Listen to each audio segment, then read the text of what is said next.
Nagpaathag ang Office of the Vice President angot sa rason sa ilang absence sa House briefing sang Biyernes, Septyembre 12 nga nagresulta sa pag-defer sa hearing sa ilang proposed budget para sa masunod nga tuig.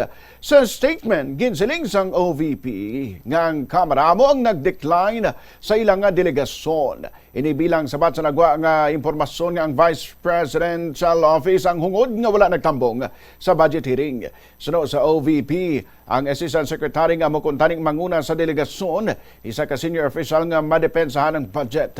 Sa amuman nga adlaw, ginsiling sa Office of the Vice President nga na-inform nila ang budget sponsor nga ang Vice President mismo ang magatambong sa hearing sa bylaws ng Undersecretary.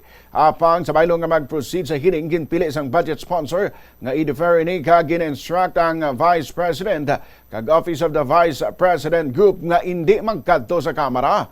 Nagpagwa man ang OVP sang screenshot sang among nga conversation sa tunga ni Duterte kag sang budget sponsor nga nagapakita nga ang sender naghingyo sang undersecretary level nga mag-attend kag mag-defend sa budget kag in-inform sila nga i-defer na lang ang briefing until further notice.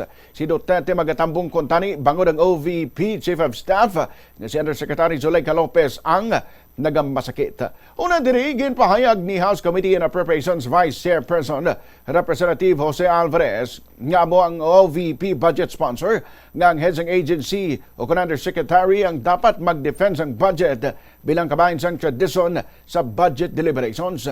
Suno kay Alvarez, mayara man sa asuran sa halin mismo kay Vice President Duterte nga sang personal nga mag-attend sa House budget hearing sa palabuton nga Martes, Septyembre 16. Nebuluan nga mayara sang mas sobra sa 902 million pesos nga proposed budget ang Office of the Vice President sa tuig 2026. Consistent with the tradition of the House na dapat head of agency or the very least USIC ang pumunta dito to defend the budget. Inconsistency doon sa letter. So, 3 araw lang ang meron tayo next week, Monday, Tuesday, Wednesday. Therefore, since meron silang hearing sa Senado on Monday, Tuesday ang napili nila. So, ganun po ang istorya. That's why, for the record, the invitation to attend the budget hearing of the Office of the Vice President was addressed to the Honorable Vice President Sara Duterte.